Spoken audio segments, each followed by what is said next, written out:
አመሰግናለሁ አቶ መምሩ ሞኬ የሲዳማ ክልል ግብርና ቢሮ ኃላፊ ጥሪያችንን አክብረው በወቅታዊ ጉዳዮች ላይ ሀሳብ አስተያየት ለመስጠት እዚህ ስቱዲዮ ድረስ ስለተገኙልን እጅግ በጣም እናመሰግናለን። እንኳን ደህና መጡ። በጣም አመሰግናለሁ ስለጋበዛችሁኝም ከልብ አመሰግናለሁ። እንኳን ደህና ቆያችሁ።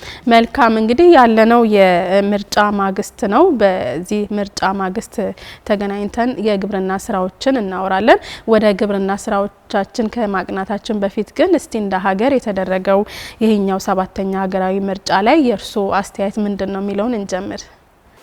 መልካም እንግዲህ እንደሚታወቀው ምርጫ ለአንድ ሀገር ዴሞክራሲ እድገት እጅግ በጣም ከፍተኛ ሚናና አስተዋጽኦ አለው።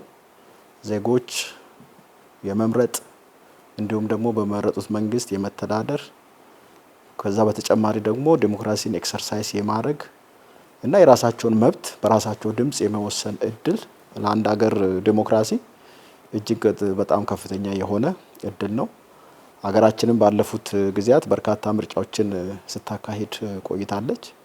የዚህ አመት ምርጫ በአመቱ ውስጥ እንግዲህ የገዢው መንግስት ሁለት ትላልቅ ግቦችን ነው ይዞ ሲመራ የነበረው።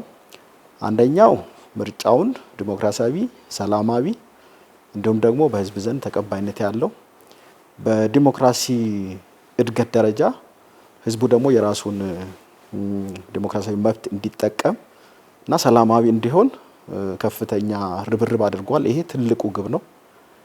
በተመሳሳይ ደግሞ የልማት ስራዎች ሳይደናቀፉ ለህብረተሰብ ጥቅም ሊያስገኙ የሚችሉ የልማትና የመልካም አስተዳደር እቅዶች በከፍተኛ ሁኔታ ታቅደው እንዲሰሩ ሁለቱም በተመሳሳይ ደረጃ ምንም አይነት ጉድለት ምንም አይነት ጋፕ ሳይኖር እንዲመሩ ተደርጓል።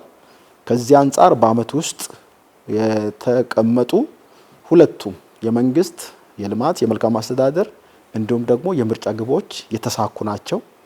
ከዚህ አንፃር ኢትዮጵያ መርጣለች፣ ኢትዮጵያ አሸንፋለች፣ የኢትዮጵያ ህዝብ መርጧል፣ የኢትዮጵያ ህዝብ አሸንፏል በዋናነት። ስለዚህ ምርጫው ሰላማዊ፣ ፍትሃዊ፣ ዲሞክራሲያዊ በህዝብ ዘንድ ቅቡልነት ያለው እንዲሁም ደግሞ እያንዳንዱ ዜጋ የራሱን መብት መጠቀም የቻለበትና ዲሞክራሲን በዛው ልክ እየጎለበተ ያለበት ምርጫ መሆኑን እኛ ብቻም ሳይሆን የዓለም አቀፍ ታዛቢ ድርጅቶችም ጭምር የመሰከሩት ነው። ስለዚህ በዚህ መልኩ መሆን ለሀገራችን እድገት እና ለሀገራችን ብልጽግና ከፍተኛ አስተዋጽኦ ያለው ነው። ከዚህ አንፃር ህዝቡም አንድ ደረጃ ከፍ እንዳለ በዲሞክራሲ ኤክሰርሳይዝ ከማድረግ አንፃር ህዝባችን ትንሽ ከፍ እንዳለ የሚያሳይ ስለሆነ ምርጫው እጅግ በጣም ጥሩ እንደነበረ ማየት ይቻላል። ስራው ከዚህ አንፃር የተሳካ ምርጫ እንደ ሀገራችን ተካሂዷል። ሀገራችንም በዓለም በአገር በአፍሪካ ዲሞክራሲያዊ ምርጫ በማካሄድ ከፍተኛ ቦታ ይዛለች የሚል አስተያየት ነው ያለኝ። መልካም እንግዲህ የሲዳማ ክልል በጣም በርካታ ገጸ በረከቶች መገለጫ ናት። ተፈጥሮ ያደላ እስኪመስል በረከቶቹ እዚህም እዛም ናቸው። በተለይ ደግሞ የክልሉ ምሰሶ ዋና የግብርናው ስራም የሚጠቀስ ነውና እንደው ለግብርናው ስራ በክልሉ ምን ምቹ ሁኔታዎች አሉ? ምን አማራጮች አሉ? ስራዎች የግብርናው ልማት በተሳለጠ መልኩ ወይም እንደ እድል ልናነሳቸው የምንችላቸው የክልሉ አማራጮች የክልሉ ምቹ ሁኔታ ምንድነው ለግብርናው ስራ? መልካም እንግዲህ እንደ ክልላችን ብቻም ሳይሆን እንደ ሀገር ትልቁ የኢኮኖሚ የጀርባ አጥንት እንግዲህ የግብርና ስራ ነው። እንደሚታወቀው በሀገር ደረጃ 5 የኢኮኖሚ የሚያሳድጉ ሴክተሮች ተለይተዋል። አንደኛው ግብርና ነው። ከዛ ኢንዱስትሪ ወይንም የማኑፋክቸሪንግ ዘርፍ ነው። በሶስተኛ ደረጃ ቱሪዝም ነው።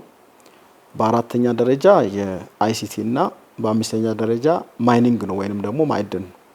ይሄንን ስናይ እስካሁን ባለው የግብርና ሴክተሩ የሀገሪቷን ትልቅ የኢኮኖሚ ድርሻ ይዞ ነው ያለው። በእድገት ደረጃም ስናይ እስካሁን ባለው ከፍተኛውን ሼር ይዞ ያለው የግብርና ሴክተር ነው። ስለዚህ እንደ ክልልም እንደ ሀገርም ይሄንን ታሳቢ አድርገን ነው ይዘን የምንሰራው።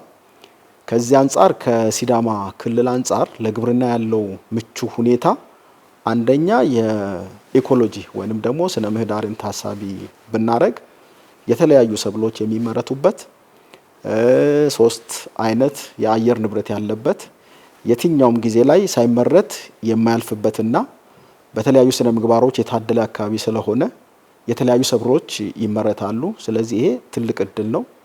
ሁለተኛው ይህንን ማሳካት የሚችል ወይንም ደግሞ መተግበር የሚችል ለስራ ተነሳሽ የሆነ ህብረተሰብ ያለበትና ሰው ያለበት ነው። ይሄ ሁለተኛው ትልቅ እድል ነው። በሶስተኛ ደረጃ የውሃ ሀብታችንን ስናይ በየትኛውም አካባቢ በትንሽ መጠን ወይንም ደግሞ በትንሽ የጉድጓድ ሊሆን ይችላል፣ ትላልቅ ጉድጓዶች ሊሆኑ ይችላሉ፣ የሚፈሱ ወንዞች ሊሆኑ ይችላሉ፣ ምንጮች ሊሆኑ ይችላሉ፣ ጅረቶች ሊሆኑ ይችላሉ። ሰፊ የውሃ አውታር ያለበት አካባቢ ነው። ስለዚህ ይሄ ከፍተኛ የሆነ ለግብርናው ስራ ምቹ እድል የሚፈጥር ነው። ከዛ ውጪ የአግሮ ኢኮሎጂን ወይንም ደግሞ ስነ ምግባርን ታሳቢ ያደረገ የተለያዩ ሰብሎች የሚለሙበት ነው። አንደኛው ለምግብ የሚሆን እንሰትን ብንወስድ የሲዳማ ትልቅ ፖቴንሻል ነው። ስለዚህ በአብዛኛው የሲዳማ አካባቢዎች ላይ እንሰት ሊለማ የሚችልበት ትልቅ እድል ያለው ነው። በሁለተኛ ደረጃ ለኤክስፖርት የሚሆን ቡና በስፋት ሊለማ የሚችል አካባቢ ያለበት ነው። ይህም ትልቅ እድል ነው። ስለዚህ ለምግብ ለገበያ ስንል ለአገር ገበያም እንዲሁም ደግሞ ለዓለም ገበያ መልማት የሚችሉ በርካታ ኮሞዲቲዎች ያሉበት አካባቢ ስለሆነ ትልቅ ኦፖርቹኒቲ ነው ያለው። ከዛ በተጨማሪ ይህንን ማሳካት የሚያስችል ባለፉት 2 ዓመታት የተጠና የክልሉ ሮድማፕ ምቹ ሁኔታ ነው ብለን ነው የምንወስደው። እንደሚታወቀው የክልሉን ስነ ምህዳር የክልሉን የመልማት አቅም ታሳቢ ያደረገ የቤተሰብ ብልጽግና ፓኬጅ ሮድማፕ እንደ ክልላችን ተዘጋጅቷል። ከ8 ኢኒሼቲቮች እና 68 ፓኬጆች ካሉት ውስጥ ትልቁን ድርሻ የሚይዘው 19ኙ በግብርናው ሴክተር ያለ ፓኬጅ ነው። ስለዚህ ምን ላይ ምንድነው የምንተገብረው የሚለውን ነገር በእንደ ሮድማፕ አስቀምጠን መሄዳችን ለግብርናው ሴክተርና ለግብርናው ስራ ትልቅ እድል ነው። ከዛ ውጪ በየጊዜው የተሻሻለ ያለ የአርሶ አደራችን አስተሳሰብ፣ ቴክኖሎጂን የመጠቀም አስተሳሰብ እንዲሁም ደግሞ ምርታማነትን የሚያሻሽሉ የተለያዩ የተሻሻሉ ቴክኖሎጂዎችን የመጠቀም አስተሳሰብ የተሻሻለበት እድል በጣም ለግብርናው ምቹ ሁኔታ ነው ብለን መውሰድ እንችላለን። ይሄን መምራት የሚያስችል የሊደርሺፕ ሂደትም በጣም ወሳኝ ነው ወይንም ደግሞ ምቹ እድል ነው ብለን ነው የምንወስደውና እንደ አጠቃላይ ለግብርና የተመቸ ከስነ ምህዳር ጀምሮ እስከ ሊደርሺፕ ያለው ሂደት ለግብርና ምቹ ሁኔታ የሚፈጥር መሆኑን ማየት እንችላለን። ቀጥሎ የበልግ ስራን እናውራ። እንግዲህ የበልግ ስራ አስቀድሞ የተጠናቀቀበት አሁን ላይ በዚህ ሰዓት ወደ ምርቶች ወደ መሰብሰብ ጀምረዋል ማለት ነው። የበልግ ስራም በክልሉ ተጠቃሽና ታዋቂ የሆነ የግብርና ወቅት ነው ማለት ይቻላል እና አፈጻጸማችሁን እንዴት አያችሁት? የነበረው ከመነሻ እቅድ ጀምሮ ተግባራዊ ሆኖ አሁንስ ውጤቱን እንዴት ገመገማችሁ የሚለውን የበልግ ግብርና ብናወራ መልካም። እንግዲህ የግብርና ስራ የተለያዩ ወቅቶች ያሉት ስራ ነው። አመቱን ስንጀምር የሚያጋጥመን የመኸር ስራ ነው። የመኸር ስራን በተሳካ ሁኔታ አሳክተን አልፈናል። የመሬት ሽፋን ይሁን እንዲሁም ደግሞ የተገኘው ምርት በአንጻራዊነት በመሬትም በምርትም ከ95% በላይ አሳክተን ያለፍንበት ነው። ይሄ ጥሩ አመት ጥሩ እድል ነው ብለን እንወስዳለን። በሁለተኛ ደረጃ ዘመናዊ ግብርና የምንለው በአመት 2-3 ጊዜ የምናለማው የመስኖ ልማት ስራችን ነው። በጋ ላይ ከ101 ሺህ ሄክታር በላይ አሳክተን አልፈናል። ከዚህ አንጻርም ህብረተሰባችንን ከጊዜ ወደ ጊዜ ተጠቃሚ የሆነ የመጣበት ሁኔታ ነው ያለው። በአመት አንድ ጊዜ የሚያመርት አርሶ አደር አሁን ባለው ተጨባጭ ሁኔታ አንዳንድ አካባቢዎች ከ3 ጊዜ በላይ ማምረት የቻሉ ናቸው። ስለዚህ የውሃ አጠቃቀማችንም በውሃ የሚጠቀም ህብረተሰብም የተሻሻለና ቁጥሩ እየጨመረ ተሳታፊነቱም ተጠቃሚነቱም በዛው ልክ እየጨመረ ያለበትን ሁኔታ ነው ማየት የቻልነው። ከዛ ቀጥሎ እንግዲህ አሁን አብሮን ያለ የበልግ ልማት ስራችን ነው። እንደሚታወቀው የሲዳማ ክልል እንደ አጠቃላይ ስናይ የመሬት ጥበት ያለበት አካባቢ ነው። ይሄንን እድል በላቀ ደረጃ የመጠቀም ስራ ነው።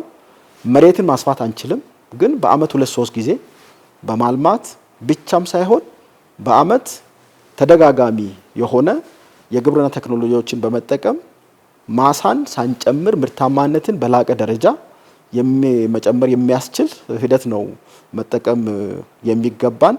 ከዚህ አንጻር በየትኛውም ጊዜ ምስ የምናደርገው ስራ የለም። ከዚህ አንጻር መኸር ብለን መስኖ ብለን እንዲሁም ደግሞ ወደ በልግ ስንመጣ በአጠቃላይ ከ152 ሺህ ሄክታር በላይ ለማልማት እቅድ ይዘናል። 100% አልምተናል። ከ15 ሚሊዮን ኩንታል በላይ ለመሰብሰብ ግብ ይዘናል። ከዚህ ውስጥ ወደ 50% ተሰብስቧል። በዋናነት የስራ ስርና የጥራጥሬ ሰብሎች ከ120 ሺህ ሄክታር በላይ በእርግጥ በእነዚህ ነው የሚለማው። እንደ አጠቃላይ ቅድም እንዳልነው ወደ 152 ሺህ ሄክታር አካባቢ በቆሎን ጨምሮ ይለማል።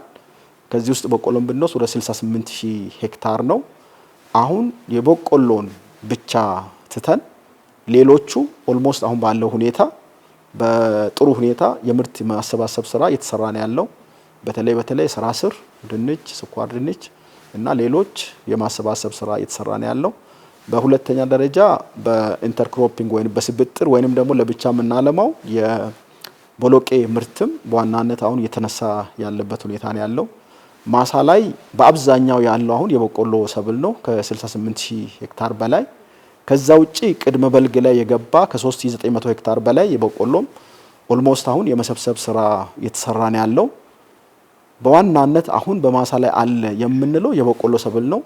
አሁን ባለበት ደረጃ የተሻለ ነው ብለን እንወስዳለን። የዚህ አመት ምርት የመሬት ዝግጅት፣ የማሳ ሽፋን እንዲሁም ደግሞ የቴክኖሎጂ አጠቃቀም በተለይ የምርጥ ዘርና የማዳበሪያ አጠቃቀም እጅግ በጣም የተሻለ ነው በዚህ አመት ያሳካ ነው።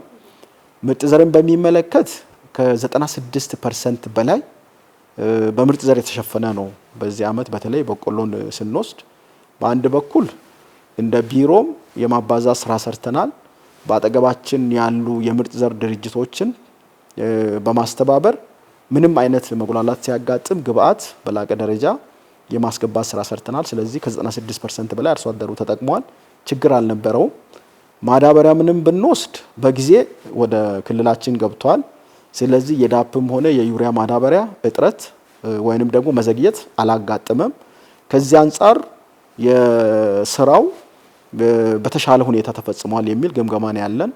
በተወሰነ ደረጃ የዝናብ መጀመር አጀማመሩ መጠኑም ስርጭቱም የተሻለ ነው የነበረው የዚህ አመት ስናይ። በተወሰነ ደረጃ በግንቦት መጀመሪያና አጋማሽ አካባቢ በቀበሌ በወረዳ እና በአንዳንድ አካባቢዎችን የመለየት እራቲክ የመሆን ወይንም ደግሞ እንደዚህ የመቆራረጥ ባህሪ ያለው አሁንም ድረስ አንዳንድ አካባቢዎች ላይ ያለየለት የመቆራረጥ አካሄድ አለ። እንደ አጠቃላይ ግን አብዛኛውን አካባቢ ስናይ ተስፋ ሰጪ ነው። ይሄም ከበቆሎ ጋር ተያይዞ ነው። አሁንም የሰበሰብነው ስላልሆነ አንዳንድ አካባቢዎች ዝናብን በመጠን ይፈልጋሉ። ስለዚህ በተሻለ ደረጃ በዚህ ባለነው ወር የተሻለ የዝናብ ስርጭትና የዝናብ መጠን ካለ የበቆሎ ምርታማነትን በጠበቅነው ልክ እናገኛለን። ነገር ግን አንዳንድ ቀበሌዎች አካባቢ አልፎ አልፎ የዝናብ መቆራረጥ አጋጥሟል። ከዛ ውጪ በወቅቱ የመስራት በወቅቱ የመዝራት በወቅቱ የመንከባከብ እንዲሁም ደግሞ ቴክኖሎጂን የመጠቀም ልምድ ከጊዜ ወደ ጊዜ የተሻሻለ ስለሆነ የበልግ አፈጻጸማችን እስካሁን ባለው በጣም የተሻለ ነው። ስጋት ብለን የምንወስደው ከዝናብ መቆራረጥ ጋር የተያዘ ነገር ብቻ ነው። መልካም እንግዲህ የሀገሪቱን ዜጎች የምግብ ዋስትና ለማስጠበቅ አርሶ አደሮች ራሳቸውን በተለያዩ ኢኮኖሚ ከፍ እንዲያደርጉ የግብርና ስራን የግብርና ልማት በየትኛውም ጊዜ የሚቋረጥ አይደለምና ከሰሞኑም የክልላችንን ፕሬዝዳንት በተገኙበት ሁለተኛው ዙር የመኸር የንቅናቄ መድረክ ይፋ ሆኗል ስራው ማለት ነውና ከመኸር ስራ ጋርም ያለውን ነገር እናውራ። ከዚህ ረገድ ምናልባትም በልግ ላይ የፈጸማችሁት መልካም ነገርን በዚህኛውም ደግሞ ከውናችሁ የተሻለ ውጤት ለማምጣት ምንድነው የታቀደው? አጠቃላይ በመኸር በሁለተኛው ዙር የመኸር ስራ ምን ያህል መሬት ለማልማት ነው የታቀደው? እንዲሁም ደግሞ ምን ያህል ምርት ለመሰብሰብ ታቅዶ የተሰራ ነው? ለዚህ ደግሞ በቅንጅት በመናበብ እየሰራችሁ ያላችሁት ስራ ምን ይመስላል? መልካም እንግዲህ እንደ ቅድም እንደገለጽኩት የግብርና ስራዎቻችን ወቅትን ታሳቢ ያደረጉ ናቸው። በምንም አይነት ሁኔታ ሚስ የሚደረጉ አይደሉም። እንደሚታወቀው ይህ አመት የምርጫ አመት ነው የነበረው። ስለዚህ ምርጫ በምንም አይነት ሁኔታ የልማት ስራችንን ተጽዕኖ አልፈጠረም። ስለዚህ ምርጫን በአንድ በኩል እንደ መንግስት ያው የሚያመቻች ነው። ምርጫው ውጤታማና ዲሞክራሲያዊ እንዲሆን ያመቻቻል። የልማትና የመልካም አስተዳደር ስራዎቻችንን በዛው ልክ ምንም ሳይንጠባጠቡ መሰራት እንዳለበት ግብ አስቀምጠን ነው የሄር ነው። ከዚህ አንጻር በምንም አይነት ሁኔታ የተሸራረፉ አፈጻጸሞች የሉንም። ስለዚህ በዚህ በኩል ምርጫው በተሳካ ሁኔታ ተፈጽሟል። የልማት ስራዎቻችንም እንደ ክልላችንም በተሳካ ሁኔታ እየተፈጸመ ነው ያለው። ስለዚህ አሁን የምንሰራው የምርጫ ስራ ምንም ያክል የሆነ ወቅት ላይ ምዝገባ የሆነ ወቅት ላይ ድምጽ መስጠት ቢኖርም የግብርና ልማት ስራችን በምንም አይነት ሁኔታ የሚሸራረፍ አልሆነም። ከዚህ መነሻ ድምጽ በተሰጠ ማግስት ሌሎች ቅድም ያልናቸውን የበልግ ስራዎችን በከፍተኛ ሁኔታ እየተከታተልን ግብዓት እያቀረብን እንዲሁም ደግሞ ለአርሶ አደር ድጋፍ እያደረግን በወቅቱ ደግሞ የመኸር ስራዎች ምንም አይነት ሳይሸራረፉ መፈጸም ስላለባቸው አውቶማቲካሊ የንቅናቄ መድረክ ነው ያካሄድ ነው። ቀድሞም ቢሆን ጎን ለጎን በቂ ዝግጅት እያደረግን ስለነበረ ስለዚህ የመኸር ስራችን አንደኛው ቅድም ያልኩት የበልግ ሰብልን አሁንም የተንከባከቡ ምርት እስከ ማሰባሰብ ድረስ በላቀ ደረጃ መፈጸም ነው አንደኛው። ከዚህ አንጻር 152000 ሄክታር በበልግ ለምቷል። የተሰበሰበው በስርዓት እንዲሰበሰብ ያልተሰበሰበው ደግሞ አሁንም እንክብካቤ የተደረገለት እንዲሰበሰብ 50% ያልተሰበሰበው የመኸር አካል ነው የሚሆነው። ስለዚህ በቆሎን በላቀ ደረጃ አሁንም እንክብካቤ እና ክትትል እናደርጋለን ማለት ነው። ስለዚህ ምርት እስኪሰበሰብ ድረስ አንደኛው መሳካት ያለበት እቅድ ያልተሰበሰበ የበልግ ሰብል በስርዓት ድጋፍ ክትትል ተደርጎለት እንዲሰበሰብ ማድረግ ነው። ሁለተኛው በመኸር ከ609,000 አባወራዎች በላይ ተሳታፊ ይሆናሉ። ስለዚህ በንቅናቄ እንምራ ካል ወይንም ደግሞ ህብረተሰባችን ተጠቃሚ ይሁን ካል የምንሰራው ቤተሰብን ታሳቢ አድርገን የቤተሰብ ብልጽግናን ታሳቢ አድርገን በቤተሰብ ብልጽግና የለየናቸው ነገሮች በመኸር የሚፈጸሙ አሉ። ስለዚህ ይሄ 609,000 የህብረተሰብ ክፍልን ተጠቃሚ የሚያደርግ ነው። ይሄን የንቅናቄ መድረክ አዘጋጅተን እስከ ታች ድረስ መግባባት መፍጠር ስላለብን ከክልል ጀምሮ እስከ አርሶ አደር ድረስ በእቅዶች ላይ በቴክኖሎጂ አጠቃቀም ላይ በምናሳካው ምርትና ምርታማነት ላይ መግባባት ስለሚያስፈልግ የንቅናቄ መድረክ አካሂደናል በየደረጃው። ከዚህ አንጻር በክልል ደረጃ በዞን ደረጃ ወረዳዎች በዛው ልክ ጀምረዋል። በተለይ የክልል ማዕከላዊ ዞን እንዲሁም ደግሞ ሰሜናዊ ዞን ይሄን እስከ ወረዳ ድረስ አጠናቀዋል። በእቅዶች ላይ መግባባት ተፈጥሯል። ስለዚህ ሌሎች አካባቢዎችም አሁን በቀጣይ የሚያስኬዱ ነው የሚሆኑት። ይሄ ንቅናቄው ወይንም ደግሞ ይሄኛው መድረኮች የመግባቢያ መድረኮች ናቸው። በእቅድ ላይ እንግባባለን፣ በምርታማነት ላይ እንግባባለን። በምንሰራው ስራ የእያንዳንዱን ኃላፊነትና ተግባር የምንከፋፈልበት መድረክ ስለሆነ ይሄ በተሳካ ሁኔታ ተፈጽሟል። ግን ግብ አይደለም። ግቡ በዋናነት በዚህ መኸር 169,000 ሄክታር በማልማት 16.5 ሚሊዮን ኩንታል መሰብሰብ ነው። ይሄ ማለት በዋና ዋና ሰብሎች 123,000 ሄክታር በዋና ዋና ሰብሎች ይለማሉ። ይሄ ማለት የስንዴ፣ ገብስ፣ ባቄላ፣ አተር፣ ቦሎቄ፣ ጤፍ እነዚህ 123,000 ሄክታር ይለማል። የተቀሩት በስራ ስር የሚለሙ ናቸው። ድንች፣ ስኳር ድንች እንዲሁም ሌሎች የተለያዩ የመኸር አትክልቶች አሉ ለኮንሳምፕሽን ሊሆኑ የሚችሉ እነዚህን ታሳቢ በማድረግ 169,000 ሄክታር በማልማት 16.5 ሚሊዮን ኩንታል መሰብሰብ ነው። ይሄን ታሳቢ የምናደርገው የማሳ ዝግጅቱ የማሳ ሽፋኑ በክላስተር ወይንም ደግሞ በኩታ ገጠም የአሰራረስ ዘዴ ብቻም ሳይሆን አሁን በዚህ አመት ሜካናይዜሽንን በላቀ ደረጃ ማሳካት አለብን ብለን ከ10 ትራክተር በላይ በዚህ አመት ግዢ ተፈጽሟል።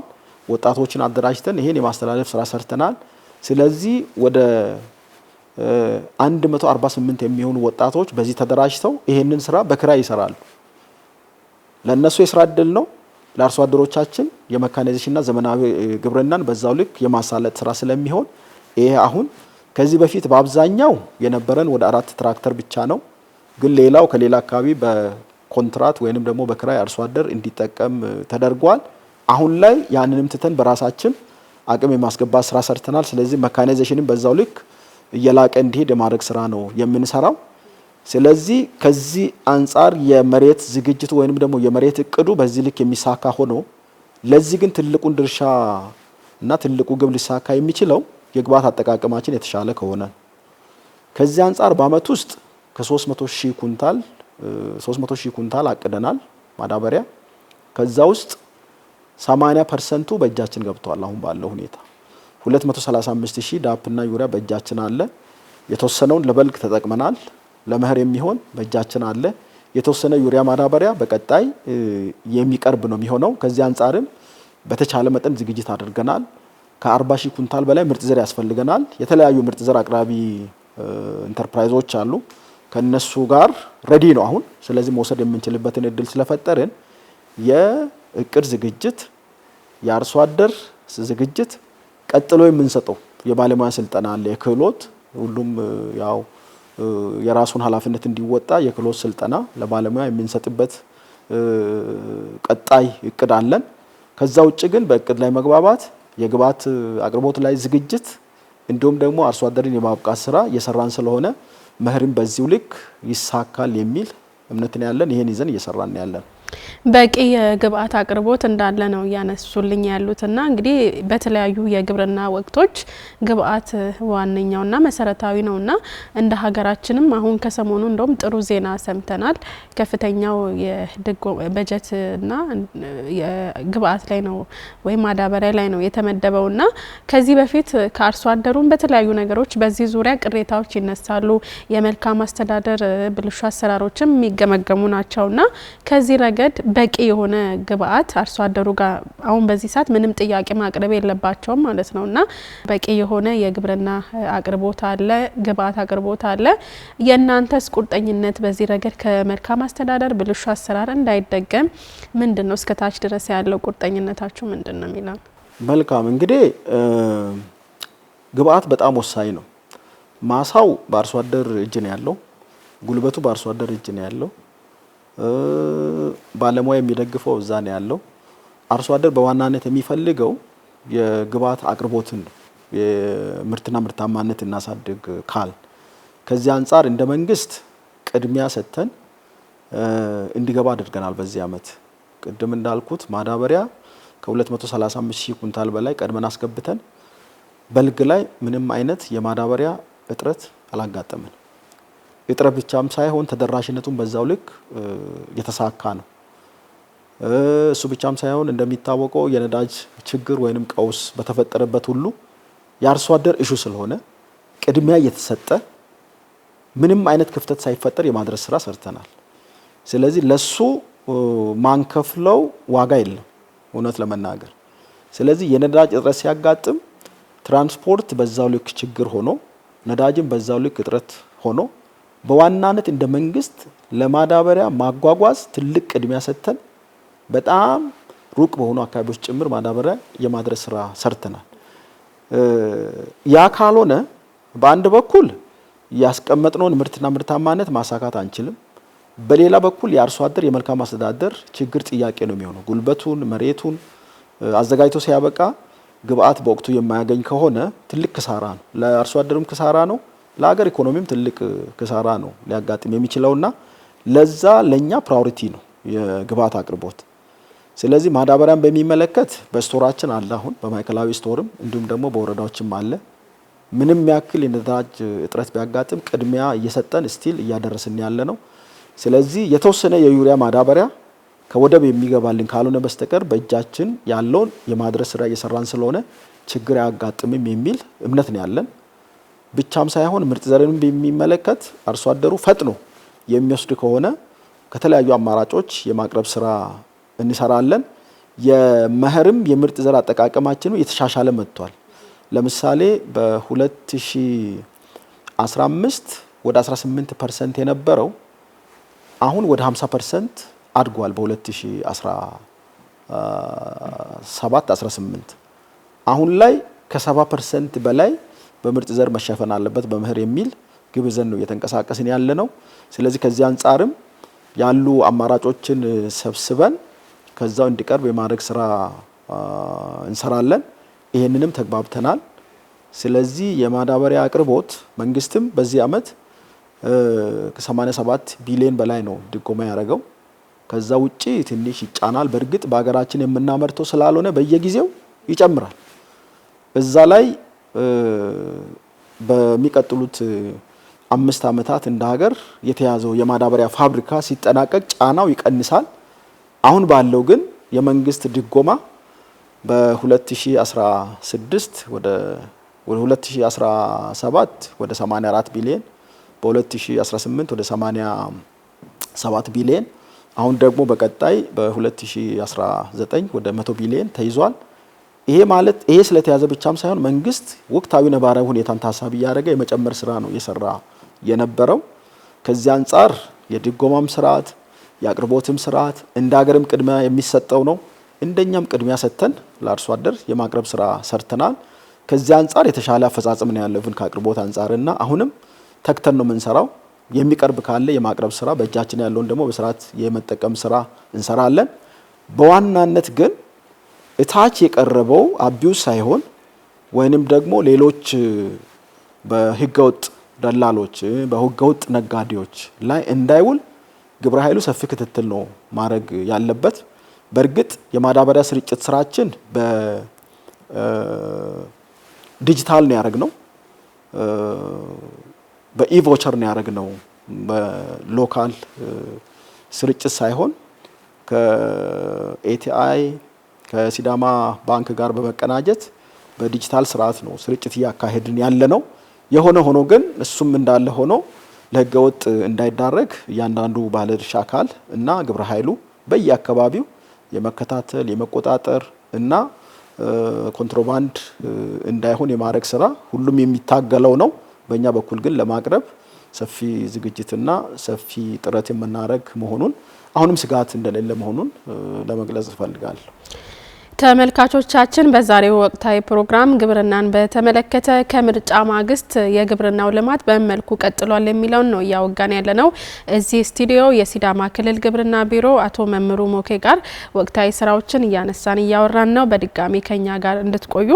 ያው እንግዲህ እንደሚታወቀው የግብርናው ስራ ለዜጎች የምግብ ዋስትና ከማስጠበቅ የሀገሪቱን ዜጎች ሀገሪቱንም ኢኮኖሚ ከፍ ከማድረግ ረገድ ሚናው እጅግ ከፍተኛ እንደሆነ ይታወቃልና አንዳንዴ እኛም በስራ መልክ በምንሰማራበት ጊዜ የምናየው ነገር አለ። ጥንቅቅ አድርጎ ያለውን መሬት በተለይ ደግሞ ጠባብ መሬቶች ባሉበት አካባቢ ጥንቅቅ አድርጎ ወቅቱን ጊዜውን ያለውንም አማራጮች ተጠቅሞ መሬቱን የሚያለማ መሬቱን አልምቶ ለቤቱ የሚያስፈልገውን ነገር ተጠቅሞ ከምግብ ዋስትናው ባሻገር ገበያ እስከ ማቅረብ ጎበዝ የሆነ አርሶ አደር እንዳለ አንዳንዴ ደግሞ ተመሳሳይ መሬት ይዘው ተመሳሳይ አማራጮችን እድሎችን ይዘው ደግሞ መሬት ጦሙን እንዲያድር የሚያደርግ ደግሞ አካል ሊኖር ይችላል። በተለይ ደግሞ ይህ የሚታወቀው ምርቱ በሚደርስበት ጊዜ የበይ ተመልካች የመሆን አንደኛው ከጎን ሆኖ ምግብ የፈለገውን አማራጭ መመገብ ለገበያ ማቅረብ ሌሎች ነገሮችም ይኖራሉ። አንዳንዱ ደግሞ መሬቱን ባዶን ይዞ ተመልካች የመሆን ነገር አለና እንደው ሁሉንም እኩል የማምጣቱ ስራ እንዴት ነው ማድረግ የሚቻለው? እናንተስ በዚህ ላይ ቁርጠኝነት ከፍታችሁ የምትሄዱበት ነገር ምን ይመስላል? መልካም። ይሄ መሰረታዊ ማነቆ ነው። እድገት በእርግጥ እድገት ሲባል ለሁሉም የሚታደል አይደለም። ግን ደግሞ የእድገት እድሎችን ማመቻቸት የመንግስት ትልቅ ኃላፊነት ነው። ከዚህ አንጻር የተጠቃሚነት ጉዳይ ነው የሚመጣው። ተጠቃሚነትም የሆነ የሚሰፈር የሚታደል አይደለም እና ሁሉም በተሳተፈው ልክ ነው ተጠቃሚ እንዲሆን የሚፈለገው። የመንግስት ትልቁ ኃላፊነት እድሎችን ማመቻቸት እንዲሁም ደግሞ ተሳታፊ እንዲሆኑ የማድረግ ሰፊ ኃላፊነት አለበት። የራሴ ጉዳይ የሚባል ነገር የለውም። ከዚህ አንጻር የተሻለ የሚያገኝ የተሻለ የሚጥር የተሻለ እያገኘ የማይሳተፍ የራሱ ጉዳይ የሚባል ነገር የለውም። ይሄ በሁለት በሶስት ጉዳዮች የሚገለጽ ነው። አንደኛው ከአመለካከት አንጻር አለ። በሌላ በኩል ደግሞ የክህሎት ወይም የግንዛቤ ችግርም ያጋጥማል። በሶስተኛ ደረጃ ከግብአት ጋር ተያይዞ ያሉ ችግሮችም ሊያጋጥሙ ይችላሉ። የሆነ ሆኖ ግን ሁሉም የተመጣጠነ አይደለም። ሁሉም ካልተመጣጠነ በእርግጥ ሁሉም በእኩል ደረጃ ተመጣጣኝ ማድረግ ይቻላል ብሎ ባይወሰድም በከፍተኛ ሁኔታ ማቀራረብ የግድ ነው። 1 ሄክታር ያለው በ1 ሄክታሩ ልክ ጥረት አድርጎ ከዛ የሚያገኘውን ነገር ማግኘት አለበት። 3 ሄክታር ያለው በ3 ሄክታር ልክ ጥረት አድርጎ ያንን ማግኘት አለበት። ትልቁ የእድገት ምንጭ ለአርሶ አደሩ መሬት እስከሆነ ድረስ የራሱ ጉልበት እስከሆነ ድረስ ይሄን በዛ ላይ አውሎ ተጠቃሚነቱን ማረጋገጥ ያስፈልጋል። ከዚህ አንጻር ትልቁ እየሄድን ያለ ነው የቤተሰብ ብልጽግናን መሰረት አድርገን ነው። በእያንዳንዱ ቤተሰብ ያለውን አቅም፣ ያለውን ጉልበት፣ ያለውን ሀብት በመለየት እያንዳንዱ ቤተሰብ ባለው አቅም ልክ ተሳታፊ እንዲሆን የማድረግ ስራ የቤተሰብ ብልጽግናችን ኮንሴፕት አንዱ ይሄን የሚፈታ ነው። ለምሳሌ የምርት ስንል ይሄን ያክል ምርት ይገኛል ስንል የሆነ ዶሚኔት የሚያደርጉ አርሶ አደሮች አሉ። ሁሉም በዛው ልክ እኩል አይሆንም። ከዚህ አንጻር ይሄ የሚያሳየው አጠቃላይ ግሮስ የሆነ ነገር እንጂ በቤተሰብ ደረጃ ማን ምን ያክል የሚለውን ነገር ሊያሳይ ስለማይችል ይሄን ችግር ለመፍታት በቤተሰብ ደረጃ ብልጽግናን እያረጋገጡ መሄድ የሚል የኢኒሼቲቭ ስንቀርጽ በዋናነት ይሄን ሊፈታልን። ስለዚህ አሁን ቅድም ከግብርና አንጻር ስናነሳ 609,000 የህብረተሰብ ክፍል ተጠቃሚ ይሆናሉ ስንል ቤት ለቤት ድጋፍ አድርገን ተጠቃሚ እንዲሆኑ የማድረግ ስራ ከኛ ይጠበቃል። ስለዚህ ባለሙያዎቻችን ቅድም ያልኩት የንቅናቄ መድረኮችም እና የመግባባት መድረኮችም እነዚህን ችግር የሚፈቱ ስለሆነ እዛ ላይ በአንድ በኩል እቅዱ ይቀርባል። የእቅድ ምንጭ ደግሞ እያንዳንዱ አርሶ አደር ነው። እዛ ላይ ያቀደው ማን ነው? ያላቀደው ማን ነው? ያቀደው ባለው መሬት ልክ ነው ወይስ አይደለም? ያላቀደው መሬት እያለው ለምንድን ነው የማያቀደው የሚል የግንዛቤም ተፈጥሮ እዛ ውስጥ እንዲገባ ነው። የግንዛቤ ችግር ያለበት ከሆነ ግንዛቤው ተፈጥሮ ወደዛ እንዲገባ ነው። የአመለካከት ችግር ያለበት አመለካከቱ ተቀርፎ ወደ ተግባር እንዲገባ ነው። የግብዓት ችግር ያለበት ተለይቶ በምን ሊደገፍ በምን ሊረዳ ይችላል የሚለው ነገር በዛ ተደግፎ እንዲገባ ነው በዋናነት ንቅናቄ የምናደርገውና የማመጣጠኑ ጉዳይ በጣም ወሳኝ ነው። በተሳተፈው ልክ እንዲጠቀም ማድረግ በጣም ወሳኝ ነው። ለዚህ ትልቁ መፍትሄ በቤተሰብ ደረጃ ድጋፍ እያደረጉ መሄድ ስለሆነ በቤተሰብ ደረጃ እየለዩ እያንዳንዱ አርሶ አደር እንዲያቅድ በማድረግ ማሳው ጦም እንዳያድር አንድ ግብ አድርገን ነው ይዘን እየሄድን ያለ ነው። በተለይ ወደዚህ ወደ ሎውላንድ በጣም ሎውላንድ ሳይሆን ወደዚህ ወደ በቆሎ የሚያለሙ አካባቢዎች ላይ ክፍት መሬት አይገኝም። እዛ ላይ የምንሰራው ስራ ሁሉም የተሻለ ቴክኖሎጂ እንዲጠቀሙ መሬት ከማሳደር አንጻር ብዙ እሹ አይደለም። ወደዛ አካባቢ በተለይ አዋሳ ዙሪያ፣ ቦሪቻ፣ ዳራራ፣ ብላቴ፣ ሎካባያ እንደዚህ ያለ ተጮኮን ይዞ ክፍት መሬት አይገኝም። እዛ ላይ ከማሳደር ጋር ከፍተኛ የሆነ ቻሌንጅ የለንም። እዛ አካባቢ ያለው የማመጣጠን ችግር በተቀመጠው ስታንዳርድ መሰረት ቴክኖሎጂን ያለመጠቀም ችግር፣ ያም ልዩነት ይፈጥራል። የተሻለ የተጠቀመ የተሻለ ምርት ያገኛል። የተሻለ ቴክኖሎጂ ያልተጠቀመ ዝቅተኛ ምርት ነው የሚያገኘውና እዛ አካባቢ ላይ የምንሰራው በዋናነት የቴክኖሎጂ አጠቃቀም የማቀራረብ እና የማመጣጠን ስራ ነው።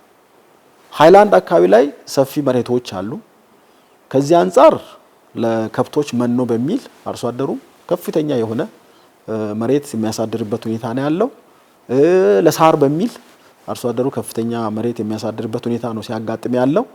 ይሄን በክላስተር ለከብቶች የሚሆነው በራሱ ልክ እንዲሁም ደግሞ መሰራት ያለበት በመኸር በራሱ ልክ እንዲሰራ ለይተን አቅደን መሬት ጦም እንዳያድር በየጊዜው ተጨማሪ የሆኑ መሬቶች እንዲታቀዱ እያደረግን እየሰራን ያለ ነው። ለአብነት በ2016 98000 ሄክታር ነው የነበረው።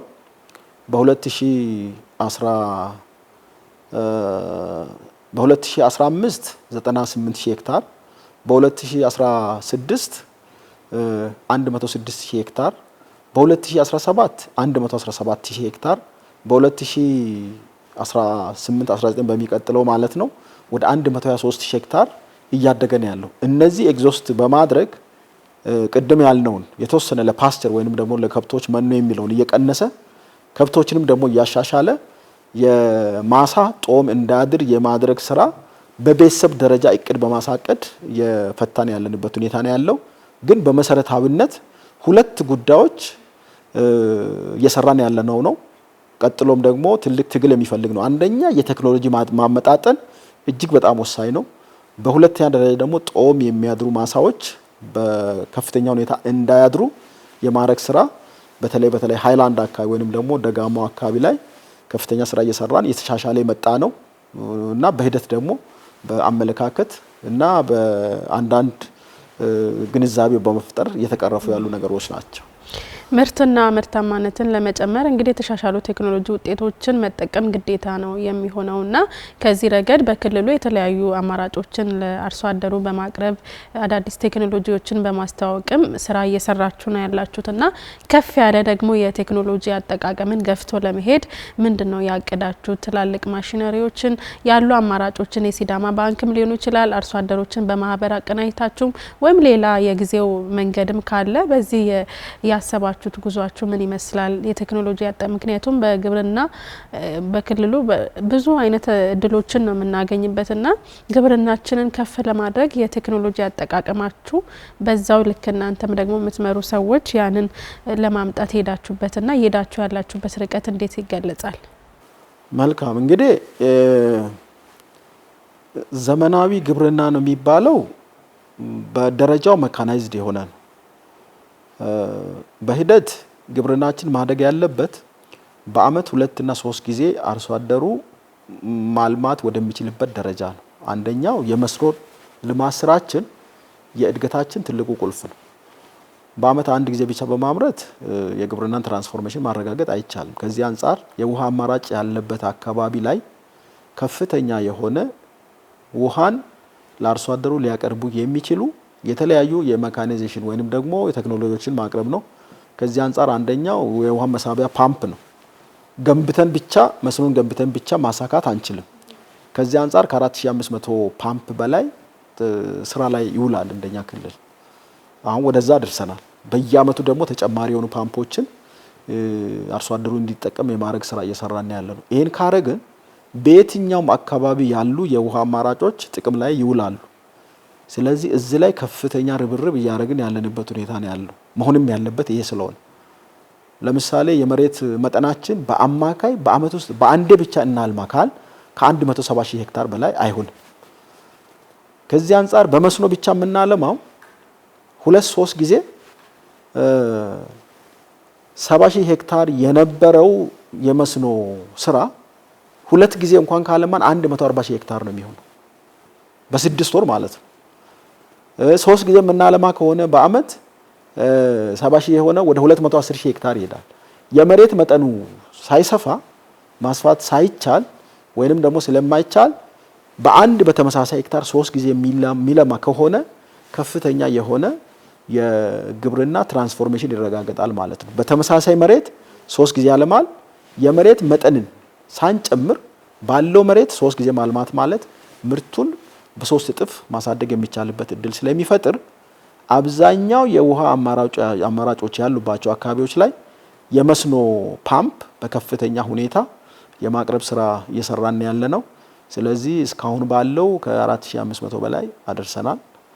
ሁለተኛ እንደ ሌሎች ሰፋፊ እርሻዎች ወይንም ደግሞ ለጥ ያሉ እርሻዎች ያሉባቸው አካባቢዎች ጋር በእኩል ደረጃ ትራክተርን አስገብተን መሄድ አንችልም። ለምሳሌ በአማካይ በአመት ውስጥ ወደ 36 ትራክተር ያስፈልገናል እኛ። ስለዚህ ይሄን በክራይም በእጃችን ካለውም ተጠቃሚ እንዲሆኑ እያደረግን ያለ ነው። የአርሶ አደር ፍላጎትን በዛው ልክ እየጨመረ ነው ያለው። አሁን የትራክተር ጉልበትን የሚቀንስ ቴክኖሎጂ አርሶ አደር እየፈለገ አሁን የመልካም አስተዳደር ችግር ነው እየሆነ ያለው። ያን ታሳቢ በማድረግ ነው በዚህ አመት ወስነን 10 ሄክታር በራሳችን አቅርበናል። በሚቀጥለው ዓመትም በዛ ልክና ከዛ በላይ ምናሰፋ ከሆነ ወደ ከፍተኛ የትራክተር አቅርቦት እንሄዳለን። ይሄ ማለት ሁሉም አካባቢ ላይመች ይችላል። ለምሳሌ ሃይላንድ አካባቢዎች ላይ ቶፖግራፊው አይመችም ለትራክተር። በተለይ ወደዚህ ወደ ሎላንድ አካባቢ በተለይ በልግ የሚያለሙ አካባቢዎች ከሐዋሳ ብላቴ፣ ሎካ፣ ደራራ ወደዛ ለተጮኮ፣ ቦና እና ወደ ሆኮ አካባቢዎች ላይ ትራክተርን በሰፊው በተለይ በበልግ ማስገባት የምንችልበት እድል ነው ያለው። ስለዚህ 10 በዚህ ዓመት አስገብተናል። 4 ከዚህ ቀደም ያለው አለ። 16 አሁን ከባንክ ጋር አስተሳስረን ያለነው አርሶ አደሮችን በተለይ ከኢትዮጵያ ንግድ ባንክ ጋር አስተሳስረናል። ሌሎች ባንኮችን በዚህ እንዲሳተፉ እንደ ሀገርም ከፍተኛ የሆነ ግፊት አለ። ብሔራዊ ባንክ ይሄን እንደ አንድ ኮምፖነንት ተልዕኮ ሰጥቶ ነው እየተገበረ ያለው በተለይ በዚህ በኢንክሉሲቭ ፋይናንሲንግ በሚል። ስለዚህ 16 አሁን ባለው ሁኔታ በዚህ ዓመት አስተሳስረናል። አርሶ አደሮችን በማደራጀት ወጣቶችን በማደራጀት ትራክተሮችን እንዲገዙ የማድረግ ስራ እንሰራለን። ስለዚህ መሬትን ከሚያርሱ ቴክኖሎጂዎች አንጻር ትራክተር አንዱ ነው። ይሄ ሁሉም ጋር አይሆንም። ሌሎች አካባቢዎች ላይ የዎኪንግ ትራክተር የሚባል አለ፣ በእጅ የሚንቀሳቀስ እሱንም አጥንትን የት አካባቢ ይሆናል የሚለውን ነገር ታሳቢ በማድረግ አርሶ አደሮችን ከባንክ ጋር በማቀናጀት እንዲቀርብ እናደርጋለን። እሱ ብቻ ሳይሆን የተለያዩ የሜካናይዜሽን ቴክኖሎጂዎች ለሚቀጥሉት 5 ዓመታት ከፍተኛ የሆነ ትራንስፎርሜሽን ማምጣት አለበት ብለናል። ቢሆን በሚቀጥሉት 5 ዓመታት ሲዳማ ውስጥ ያለ አርሶ አደር ከ60% በላይ ሜካናይዜሽን መጠቀም አለበት። ይሄ ማለት ከመለስተኛ እስከ ከፍተኛ ማለት ነው። የእንሰት መፋቂያ አለ፣ የቡና ጉድጓድ መቆፈሪያ አለ፣ እንዲሁም ደግሞ ቡናን ሃርቨስት ሊያደርጉ የሚችሉ የተለያዩ የመውቂያ አሉ፣ መለስተኛ የሆኑ ትሬሸሮች አሉ፣ ኮምባይነር ትላልቅ ሊሆን ይችላልና እነዚህን ለይተን በዛው ልክ በየአመቱ የማስገባት ስራ እየሰራን ያለ ነውና ለሚቀጥሉት ጊዜያት አንደኛውና ቁልፍ ስራችን የሚሆነው የአርሶ አደርን ጉልበት የሚቀንሱ እንዲሁም ደግሞ የግብርና ሜካናይዜሽን የሚያሻሽሉ ቴክኖሎጂዎች ላይ ስለሆነ አንደኛ ወተር ፓምፕ ነው፣ ሁለተኛ መለስተኛ እነዚህ ትሬሸሮች ናቸው፣ ሶስተኛ ትራክተሮች ናቸው እና ሌሎች እነዚህ የእንሰት መፋቂያና ሌሎች የፖስት ሃርቨስቲንግ ወይንም ደግሞ ድህረ ምርት ቴክኖሎጂዎች የምንላቸውን አቅደን እየሰራን ያለ ነውና እነዚህን የማስገባት ወደ አርሶ አደሩ የማድረስ እና ከፋይናንስ ተቋማት ጋር የማስተሳሰር ስራ ጀምረናል። አሁን አጠናክረን የምንቀጥል ነው የሚሆነው። መልካም። በመጨረሻም እንግዲህ የግብርና ስራ እንደተባለው ወቅት የሚጠይቅ አይደለም። ሁሌም ግብርና ልማት አለና ለአርሶ አደሩም ለሚመለከተውም አካል በተለይ አሁን ባለንበት ወቅት ምን አይነት መልእክት ያስፈልጋል የሚለውን ጠቅለል አድርገው የቀረ ነገርም ካለ በዛ አክለው መልእክት እንዲያደርሱልን። መልካም። እንግዲህ እንደ ክልላችን ያሉ የህብረተሰብ ክፍሎች ሁሉ ምርጫው እንደ ሀገርም በሰላም መጠናቀቁ ለሀገራችን ትልቅ ድል ነው፣ ለክልላችንም ትልቅ ድል ነው። ከምንም በላይ ሰላማዊ ዴሞክራሲያዊ የምንላቸው ነገሮች ከፍ ያለ አገርን የሚያሻግሩ ተግባራት ናቸው። ስለዚህ ምርጫን ኢትዮጵያ መርጣለች፣ ኢትዮጵያም አሸንፋለች። ዲሞክራሲ ኤክሰርሳይዝ ህብረተሰባችን አድርጓል። ይህ ማለት ትልቅ ግብ ነው። ይሄ እንዳለ ሆኖ አሁን በዋናነት ያው ምርጫ የዲሞክራሲ ስርዓትና መንግስት ለመመስረት የሚያስችል አንድ ቱል ነው። በዋናነት ግን ይህም ሊሆን የሚችለው ለህብረተሰቡ የሚሆነውን ነገር ለማቅረብ ነው። ይህም ልማትና መልካም አስተዳደር ነው። ከዚህ አንጻር አሁን በእጃችን ያሉ ተግባራት አሉ። በምርጫ ማግስት የምንሰራቸው በዋናነት የግብርናን ሴክተር ስንወስድ የበልግ ስራ አሁን በእጃችን ያለው። ስለዚህ የበልግ ሰብሎችን እንክብካቤ በማድረግ በመንከባከብ የበሽታና ተባይ ክትትል በማድረግ በዋናነት ያስቀመጥነውን የምርትና ምርታማነት ግብ ማሳካት የሚያስችል ስራዎችን ሰርተን ሰብሎች በስርዓት እንዲሰበሰቡ ክትትል ማድረግ ነው። ስለዚህ አመራሩ፣ አርሶ አደሩ፣ ባለሙያው ለዚህ መትጋት ነው ያለበት። ሁለተኛ የመኸር ስራችን ትልቅ ቁልፍ ስራ ነው። የምናሸንፈው ትልቁ ጠላታችን ድህነት ነው። እውነት ለመናገር ሰላማዊ የሆነ ምርጫ አካሂደናል፣ ግን ለድህነት ላይም ከፍተኛ ትግል ነው ማድረግ ያለብን። ከፍተኛ ትግል ማድረግ ነው ያለብን። ከዚህ አንጻር እያንዳንዱ ሲዝን የራሱ የሆነ ትርጉም አለው። በምንም አይነት መልኩ ሚስ ማድረግ የለብንም። ከዚህ አንጻር መኸር እጅግ በጣም ወሳኝ ነው። እንደኛ ክልል መኸር ሃይላንድ አካባቢ ስንዴ፣ ገብስ፣ ባቄላ፣ አተር እነዚህ ላይ ከፍተኛ ፎከስ ማድረግ አለበት። የመሬት ዝግጅት፣ የማሳ ዝግጅት በወቅቱ መከናወን አለበት። አሁን ማርፈድ አያስፈልግም። የትኛው መሬት ጦም ማደር የለበትም። ስለዚህ የምግብ ዋስትናን ለማረጋገጥ ለገበያ ለመስራት እንዲሁም ደግሞ ለኢንዱስትሪ ጥሬ ዕቃ የሚሆነውን ምርት እና ምርት ካል አንደኛ መሬትን በብዛት ያለንን መሬት አሟጠን የማረስ አሟጠን ቴክኖሎጂ በመጠቀም አሟጠን ምርት እንዲገኝ የማድረግ ስራ መስራት ስለሚያስፈልግ የመሬት ዝግጅት በከፍተኛ ሁኔታ በንቅናቄ መሰራት አለበት። ስለዚህ የትም አካባቢ መኸር አልሚዎች አካባቢ ላይ ባለሙያዎችም አመራሮችም ይሄን የማስተባበር ስራ መስራት ይጠበቅባቸዋል። አርሶ አደር ደግሞ በራሱ ማሳ በከፍተኛ ሁኔታ በርብርብ አሁን መጀመርና ቶሎ ማሳካት አለበት። በመንግስት በኩል ደግሞ እኛ የግብአት አቅርቦት እና የግብአት ተደራሽነት በዛው ልክ እንዲሆን እንሰራለን። እንደ አጠቃላይ ግን አመራሩ የማስተባበር ባለሙያው ደግሞ የቴክኒካል ድጋፍ ወይንም ደግሞ የክህሎት ጋፕ ያለበትን የመደገፍ እንዲሁም ደግሞ አርሶ አደሩ መኸር ማሳውን በማዘጋጀት እና ለግብአት ዝግጅት በማድረግ ከፍተኛ ንቅናቄ መፍጠር አለበት፣ ወደ ተግባር መግባት አለበት። ይህን ካረግን ያው መኸራችን በከፍተኛ ሁኔታ ይሳካል። ዋናው እንግዲህ ግባችን ምግብ ዋስትናን ማረጋገጥ ነው፣ ድህነትን ማሸነፍ ነው፣ የአርሶ አደርን ገቢ መጨመር ነው። ይህ እንዲሆን ደግሞ የሁሉም ርብርብ ስለሚያስፈልግ ይሄን ወቅት በላቀ ደረጃ በመጠቀም መስራት ያስፈልጋል። አሁን ባለው ሁኔታ በተወሰነ ደረጃ ከዚህ ከኢሊኖ ጋር ተያይዞ በዚህ ዓመት ስጋት አለ። ስለዚህ ያለውን አየር ፈጥኖ በመጠቀም ቶሎ የመኸር ስራን ማሳካት ያስፈልጋል። ቀጥሎ ደግሞ ያሉ የሜትሮሎጂ ትንበያ መረጃ በጊዜ እየሰጠን የምንሄድ ስለሆነ ይህንን ታሳቢ በማድረግ ሁሉም የህብረተሰባችን ክፍሎች መኸር ላይ ከፍተኛ ርብርብ እንድታረጉ መልእክቴን አስተላልፋለሁ። መልካም። አቶ መምሩ ሞኬ የሲዳማ ክልል ግብርና ቢሮ በወቅታዊ ጉዳዮች በተለይም በምርጫ ማግስት የግብርናው ልማት ምን ይመስላል በሚል ዙሪያ ጠቅለል ያለ መረጃ ለተመልካቾቻችን ስላደረሱ በድጋሚ በተመልካቾቻችን ስም እጅግ በጣም እናመሰግናለን። እኔም በጣም አመሰግናቸዋለሁ። ተመልካቾቻችን ከምርጫ ማግስት የግብርናው ልማት ስራ ምን ይመስላል ሚለውን ጠቅለል ያለ ቆይታ ከናንተ ጋር አድርገናል።